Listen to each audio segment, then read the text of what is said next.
ಶಾಂತಿ. ದಿನಾಂಕ ಆಗಿದೆ 19/7/2025. ಸದಾ ನಮಗೆ ಯಾರು ಒದಿಸುತ್ತಾರೆಂಬ ಖುಷಿಯಲ್ಲಿರಿ. ಇದು ಸಹ ಮನ್ಮನಾಭವವಾಗಿದೆ.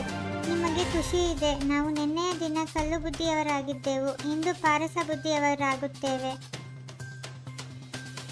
ನಿಶ್ಚಯ ಬುದ್ಧಿಯವರು ಚೆನ್ನಾಗಿ ಓದಿ ಮುಂದುವರಿಯುತ್ತಿರುತ್ತಾರೆ. ಯಾರು ನಿಶ್ಚಯ ಬುದ್ಧಿಯವರಾಗಿ ತಮ್ಮ ಬುದ್ಧಿಯನ್ನು ತಂದೆಯ ಕಡೆ ಓಡಿಸುತ್ತಾ ಇರುತ್ತಾರೆಯೋ ಅವರು ಸತೋಪ್ರಧಾನರಾಗಿ ಬಿಡುತ್ತಾರೆ. ಈ ದೇಹದ ಸಂಬಂಧ ಇತ್ಯಾದಿಗಳೆಲ್ಲವನ್ನೂ ಬಿಡಬೇಕಾಗಿದೆ. ನಾವೀಗ ಪಾರಸಪುರಿಯ ಮಾಲೀಕರು, ಪಾರಸನಾಥರಾಗಬೇಕಾಗಿದೆ. ಇಡೀ ದಿನ ಈ ಖುಷಿ ಇರಲಿ. ಸತ್ಯಯುಗದಲ್ಲಿ ಮನೆಗಳೆಲ್ಲವೂ ಚಿನ್ನ ಬೆಳ್ಳಿಯದಾಗಿರುತ್ತದೆ. ಇಲ್ಲಂತೂ ಕಲ್ಲು ಇಟ್ಟಿಗೆಗಳ ಮನೆಗಳಾಗಿವೆ. ನೀವೀಗ ಕಲ್ಲು ಬುದ್ಧಿಯವರಿಂದ ಪಾರಸ ಬುದ್ಧಿಯವರಾಗುತ್ತೀರಿ. ಈ ಶಾಲೆಯಿಂದ ನೀವು ಕೋಟ್ಯಾಧಿಪತಿಗಳು, ವಿಶ್ವದ ಮಾಲೀಕರಾಗುತ್ತೀರಿ. ಅಂದ ಮೇಲೆ ನಿಮಗೆ ಎಷ್ಟು ಖುಷಿ ಇರಬೇಕು. ಇದು ಕಲ್ಲಿನ ಪುರಿಯಿಂದ ಪಾರಸಪುರಿಯಲ್ಲಿ ಹೋಗುವ ಪುರುಷೋತ್ತಮ ಸಂಗಮ ಯುಗವಾಗಿದೆ. ಬುದ್ಧಿಯನ್ನು ಬಹುಬೇಗನೆ ಶಿವ ತಂದೆಯ ಬಳಿ ಓಡಿಸುತ್ತೀರೆಂದರೆ ಸತೋಪ್ರಧಾನರಾಗುತ್ತೀರಿ. ಇಲ್ಲಿರುವಾಗ ಚೆನ್ನಾಗಿ ತಿಳಿದುಕೊಳ್ಳುತ್ತಾರೆ. ಬಾಣವು ನಾಟುತ್ತದೆ, ಆದರೆ ಹೊರಗಡೆ ಹೋದಾಗ ಸಮಾಪ್ತಿಯಾಗಿ ಬಿಡುತ್ತದೆ. ಪ್ರದರ್ಶನಿಯಲ್ಲಿಯೂ ತಿಳಿಸಿಕೊಡಿ.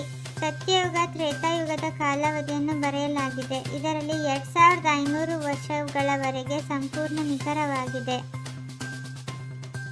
ಪಾತ್ರಧಾರಿಗಳಂತೂ ಅನೇಕರಿದ್ದಾರೆ. ಆದ್ದರಿಂದ ಮುಖ್ಯ ಪಾತ್ರಧಾರಿಗಳನ್ನು ನೀವು ತಿಳಿದುಕೊಂಡಿದ್ದೀರಿ. ನೀವು ಸಹ ಮುಖ್ಯ ಪಾತ್ರಧಾರಿಗಳಾಗಿದ್ದೀರಿ. ಎಲ್ಲರಿಗಿಂತ ಮುಖ್ಯವಾದ ಪಾತ್ರವನ್ನು ನೀವು ಅಭಿನಯಿಸುತ್ತಿದ್ದೀರಿ. ನೀವು ಆತ್ಮರಿಗೆ ತಿಳಿಸುತ್ತೀರಿ. ಆತ್ಮವೇ ಓದುತ್ತದೆ, ಶರೀರವು ಓದುತ್ತದೆ ಎಂದು ತಿಳಿಯುತ್ತಾರೆ. ಆದರೆ ಆತ್ಮವೇ ಈ ಕರ್ಮೇಂದ್ರಿಯಗಳ ಮೂಲಕ ಓದುತ್ತದೆ ಎಂಬುದು ಯಾರಿಗೂ ತಿಳಿದಿಲ್ಲ. ನೆನಪಿನಲ್ಲಿರಿ, ಇಲ್ಲವಾದರೆ ಒಂದು ವಿಕರ್ಮದ ಹೊರೆಯು 100 ಪಟ್ಟು ಹೆಚ್ಚಾಗಿ ಬಿಡುವುದು. ಒಮ್ಮೆಲೆ ಮೂಳೆಗಳು ಪುಡಿ ಪುಡಿಯಾಗುತ್ತವೆ. ಅದರಲ್ಲಿ ಮುಖ್ಯವಾದ ವಿಕಾರವು ಕಾಮ ಆಗಿದೆ. ನಿಮ್ಮ ತಲೆಯ ಮೇಲೆ ಜನ್ಮ ಜನ್ಮಾಂತರದ ಪಾಪವಿದೆ. ಮೊದಲು ಅದನ್ನು ಭಸ್ಮ ಮಾಡಿಕೊಳ್ಳಿ. ತಂದೆಯ ಪಾವನರಾಗುವ ಸಹಜ ಉಪಾಯವನ್ನು ತಿಳಿಸುತ್ತಾರೆ. ನೀವು ಒಬ್ಬ ತಂದೆಯ ನೆನಪಿನಿಂದ ಪಾವನರಾಗಿ ಬಿಡುತ್ತೀರಿ. ಈಗಿನ್ನೂ ಯಾರಿಗೂ ಅಷ್ಟೊಂದು ಆಕರ್ಷಣೆಯಾಗುತ್ತಿಲ್ಲ, ಏಕೆಂದರೆ ನೆನಪು ಮಾಡುತ್ತಿಲ್ಲ. ಯಾತ್ರೆಯಿಂದ ಹಿಂತಿರುಗುವಾಗ ಮನೆಯು ಸಮೀಪಿಸುತ್ತಿದ್ದಂತೆ ಮನೆಯು ನೆನಪಿಗೆ ಬರುವುದು. ತಂದೆಯು ನಿಮ್ಮ ಮಕ್ಕಳನ್ನು ಹೂಗಳನ್ನಾಗಿ ಮಾಡಿ ತಮ್ಮ ನಯನಗಳ ಮೇಲೆ ಕೂರಿಸಿಕೊಂಡು ಜೊತೆಯಲ್ಲಿ ಕರೆದುಕೊಂಡು ಹೋಗುತ್ತಾರೆ. ಸ್ವಲ್ಪವೂ ಕಷ್ಟವಾಗುವುದಿಲ್ಲ. ಹೊಸ ಪ್ರಪಂಚದಲ್ಲಿ ಹೊಸ ದೆಹಲಿ ಸತ್ಯಯುಗದಲ್ಲಿಯೇ ಇರುವುದು. ಅಲ್ಲಿ ರಾಜ್ಯವು ನಿಮ್ಮದಾಗಿರುವುದು. ನಾವು ಪುನಃ ನಮ್ಮ ರಾಜಧಾನಿಯನ್ನು ಸ್ಥಾಪನೆ ಮಾಡುತ್ತೇವೆ. ಇಲ್ಲಿನ ಪಾತ್ರವು ಕೇವಲ ಓದುವುದಾಗಿದೆ. ಅಲ್ಲಿ ನಿಮ್ಮ ಬುದ್ಧಿಯಲ್ಲಿ ಹೀಗೀಗೆ ನಾವು ಮಹಲುಗಳನ್ನು ಕಟ್ಟಿಸಬೇಕೆಂದು ತಾನಾಗಿಯೇ ಹೊಳೆಯುವುದು. ಹೇಗೆ ಕಲ್ಪದ ಹಿಂದೆ ಕಟ್ಟಿಸಿದ್ದೀರೋ ಅದೇ ರೀತಿ ಕಟ್ಟಿಸುತ್ತಾ ಹೋಗುತ್ತೀರಿ. ಬಡವರಿಗೆ ಭಿಕ್ಷೆ ಸಿಗುತ್ತದೆಯಲ್ಲವೇ? ನಾವು ಸಹ ಬಡವರಾಗಿದ್ದೇವೆ. ಆದ್ದರಿಂದ ಶಿವ ತಂದೆಯು ಸ್ವರ್ಗದ ರಾಜ್ಯ ಭಾಗ್ಯವನ್ನು ಭಿಕ್ಷೆ ಅಂದರೆ ದಾನ ರೂಪದಲ್ಲಿ ನೀಡುತ್ತಾರೆ.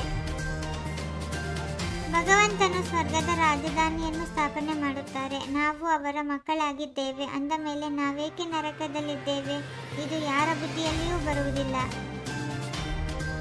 ಇದೇ ಡಬಲ್ ಖುಷಿಯಲ್ಲಿರಿ. ಈಗ ಯಾತ್ರೆಯು ಪೂರ್ಣವಾಯಿತು. ಮೊದಲು ನಾವು ನಮ್ಮ ಮನೆಯಾದ ಶಾಂತಿಧಾಮದಲ್ಲಿ ಹೋಗುತ್ತೇವೆ.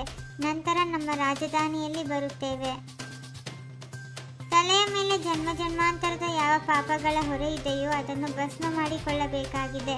ದೇಹಾಭಿಮಾನದಲ್ಲಿ ಬಂದು ಯಾವುದೇ ವಿಕರ್ಮ ಮಾಡಬಾರದು. ಶ್ರೇಷ್ಠ ಸಂಕಲ್ಪಗಳ ಸಹಯೋಗದ ಮೂಲಕ ಸರ್ವರಲ್ಲಿ ಶಕ್ತಿಯನ್ನು ತುಂಬುವಂತಹ ಶಕ್ತಿಶಾಲಿ ಆತ್ಮಭವ. ಮಾಸ್ಟರ್ ದುಃಖಹರ್ತ ಆಗಿ ದುಃಖವನ್ನು ಸಹ ಆತ್ಮೀಯ ಸುಖದಲ್ಲಿ ಪರಿವರ್ತನೆ ಮಾಡಬೇಕು. ಇದೇ ನಿಮ್ಮ ಶ್ರೇಷ್ಠ ಕರ್ತವ್ಯವಾಗಿದೆ.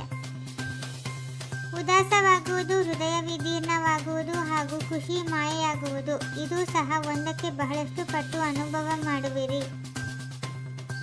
ಓಂ ಶಾಂತಿ. 21 ಜನ್ಮಗಳಿಗೋಸ್ಕರ 21 ಪರಮಾತ್ಮನ ಮಹಾವಾಕ್ಯಗಳನ್ನು ಆಲಿಸಿ ಹಾಗೂ ನಿಮ್ಮದೇ ಆದ ಈ ಚಾನೆಲ್ಗೆ ಲೈಕ್ ಮಾಡುವುದನ್ನು ಮರೆಯದಿರಿ.